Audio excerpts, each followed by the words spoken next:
Boa noite a todos. O nosso tema, Alegria de Viver, é um dos capítulos do livro Vitória sobre a Depressão, do médium Divaldo Franco, psicografia, autor espiritual, Joana de Angelis. A semana passada, nós tecemos aqui alguns comentários a respeito do tema de um congresso da Associação Médico Espírita Brasileira, falando sobre o medo e a coragem. E ao final, nós falamos que o medo, ele é vencido através do amor. Nós temos que todas as dificuldades humanas, que são analisadas por diversos ângulos e em várias fases da própria história humana na Terra, tem como solução sempre a proposta do amor. É uma unanimidade e é o final ao qual todos deveremos chegar. A doutrina espírita está no mundo exatamente para nos relembrar uma coisa muito antiga, que é a resolução de todas as dificuldades através do sentimento do amor. Por que a doutrina espírita está fazendo isso? Porque ao longo dos tempos, mesmo sabendo disso, nós fomos deixando de lado esta proposta. O Espiritismo pode ser chamado até de uma mesmice, de uma coisa repetitiva, mas cabe ao Espiritismo o papel de ser uma mesmice e de repetir quantas vezes forem necessárias a proposta de Jesus de que tudo se resolve pelo amor.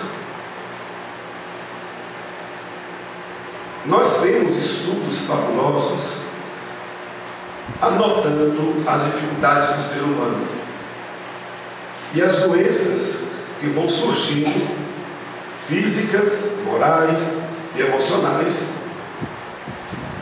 no trato com a vida por parte do próprio ser humano. Mas pouco se coloca sobre a maneira de se resolver o problema. Há um investimento até mesmo para se criar um comércio em torno da problemática das doenças humanas, em todos os níveis, em todos os graus em que ela se apresenta. Mas a solução definitiva, ela tem sido deixada de lado. Quando eu falo em solução definitiva, eu estou me reportando naturalmente, de novo, ao amor como solução para todas as coisas. Nós somos pessoas medrosas naturalmente. Nós somos pessoas que trazemos matrizes fortes de sentimentos de culpa. As religiões, ao longo dos séculos, não conseguiram interpretar a essência da proposta do amor, mas conseguiram com grande facilidade manter-nos na proposta do temor. Nós temos medo de tudo. Antes de Jesus chegar à Terra, quando se falava em Deus, mesmo entre os judeus, aquele povo que teve um papel maravilhoso de trazer para a humanidade a ideia de que Deus existe, que Ele é único, mesmo nos dando esta grandiosa notícia, os judeus disseram, desde então, que temos que ter medo de Deus.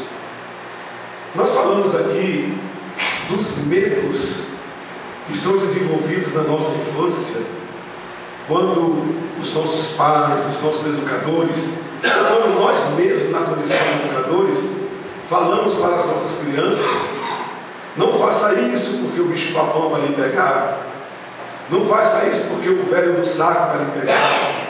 Não faça isso porque o homem da perna do pau vai lhe pegar. A gente imprime um processo de medo numa fase em que a consciência espiritual está aberta para o processo de renovação. Mas o espírito que já arrasta milênios de culpa encontra nas pessoas mais importantes da nova encarnação a proposta do medo como um meio de cercear as iniciativas naturais do progresso. E esses medos vão se acumulando e vão nos transformando em pessoas profundamente temerosas. Temos medo de viver, o que é pior. A prova disso são os muros cada vez mais altos das nossas casas. Quanto maior proteção, entre aspas, dos muros, quanto maior busca de suposta segurança, significa o quanto a sociedade está doente em relação ao medo. Esse medo, como já foi dito aqui anteriormente, ele é natural, faz parte da lei de conservação, mas no grau em que ele se encontra, ele é extremamente prejudicial. E é muito mais prejudicial ainda quando se fala em Deus e se diz que Deus é temor. Todos nós já ouvimos nossos pais, nossos avós dizerem isso. Nós temos que temer a Deus. Quem teve a coragem de quebrar esse paradigma nocivo foi exatamente Jesus, que nos disse que Deus é amor, é um Pai bondoso, que por pior que sejamos, Ele vai continuar investindo em nós, Ele vai continuar apostando em nós, até que consiga fazer com que sintamos alegria pelo fato de existirmos, pelo fato de vivermos. Se já tivéssemos essa concepção aprofundada na essência da nossa compreensão humana, ninguém mais seria triste. Só o fato de acordar cada manhã com a certeza de que você é vivo e para sempre era motivo para se comemorar. Em vez de fazermos festas de aniversário uma vez por ano, ou uma festa de Natal uma vez por ano, teríamos motivo para comemorar a vida todos os dias.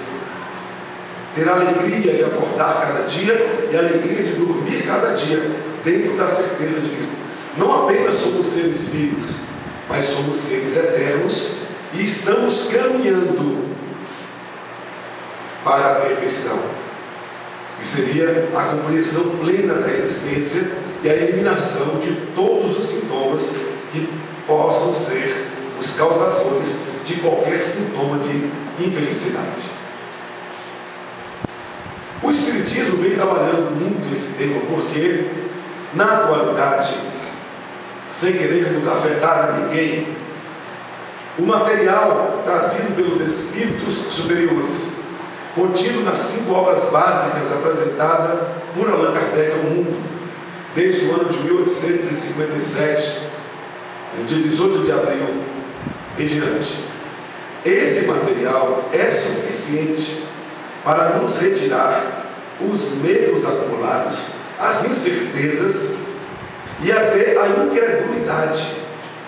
Porque nós chegamos a um ponto tal em que nós não acreditamos mais na vida e nós não acreditamos mais em nós mesmos, não acreditamos no outro, não acreditamos em Deus, e a vida então perde o sentido. A tarefa da doutrina espírita é nos restabelecer a credulidade diante de um fato que a gente insiste em negar, que é a própria vida. Como eu disse agora há pouco, saber que se é vivo para sempre e que a vida é eterna é motivo para se comemorar todos os dias. Jesus ele fez uma referência a isso maravilhosa quando ele tentava dizer à humanidade há 2000 anos que não perdesse a confiança em Deus em nenhum momento, pedindo que a gente olhasse não os grandes sábios da humanidade, os grandes mestres, nem pediu a princípio, que se olhasse a ele mesmo. Ele falou assim: olhai os pássaros do céu, eles cantam todos os dias. Assim que nascem, eles cantam um hino de amor, de louvor, de adoração à vida, porque eles sabem que o que eles precisam para sobreviver, Deus lhes dará.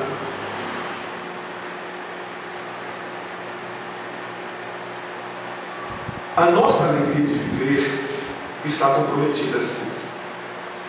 Especialmente quando nós estamos no meio espírita e ainda assim nos permitimos horas, dias, meses, anos de aflição íntima, de temor íntimo. Uma das coisas que está perturbando por demais a existência humana é aquilo que se chama terror noturno. Já é uma preocupação mundial, já é uma pandemia. As queixas de pessoas que dizem: eu não consigo dormir. Do ponto de vista biológico, já é uma tragédia. Quem não conseguir repousar o corpo físico para que haja a revitalização das células, para que haja a metabolização até mesmo dos nutrientes que captamos da vida, seja pelo sol, seja pelos alimentos líquidos ou sólidos, nós não estamos permitindo ao organismo essa absorção natural. Não conseguimos dormir. E o que é pior, isso já vem afetando inclusive as crianças. Uma grande parte das crianças, inclusive buscam as casas espíritas e consultórios de psicologia, não está conseguindo dormir. O adulto ainda se diz: não, mas o adulto acumulou problemas, vive em conflitos que não se resolveram ao longo da existência, e pensando nessas dificuldades com mais racionalidade, não consegue dormir. É a chamada preocupação. Mas e a criança? Por que a criança não está dormindo? Esse terror noturno, dentro da avaliação feita pela Associação Médico Espírita, esse terror noturno, ele é o acúmulo da consciência de culpa do espírito egoísta que se pune, que tem até para dizer assim: eu errei, mas ele fala isso não porque tem a hombridade para reparar o erro, mas para confirmar o sentimento de culpa que carrega de forma doentia. Os espíritos estão implorando que a gente se perdoe. Nós temos direito a fazermos as experiências humanas todas possíveis que estão ao nosso alcance.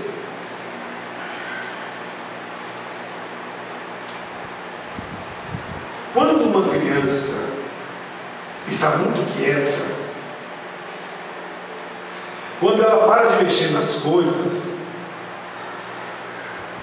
cuide, aí tem um problema. Porque o natural da criança é ser buliçosa, é querer mexer em tudo, é vasculhar tudo. Isso é o sintoma de uma criança normal. Nós estamos invertendo as coisas. Quando a criança está buscando o progresso, o crescimento, que é natural do espírito e evolução, a gente queixa: meu filho não para quieto, ele não me deixa sossegar, ele mexe em tudo. A gente diz que isso é um problema. Não é. É uma inversão infeliz. A criança que mexe em tudo é uma criança que está perfeitamente normal, está consentânea com o processo de evolução do espírito. Mas se a criança ficou quieta demais, se ela parou, tome cuidado. Alguma coisa muito ruim está acontecendo ali. E a maioria de nós quer educar assim: para de fazer isso, para de fazer aquilo, não mexe naquilo, cerceando as iniciativas do progresso, da curiosidade natural.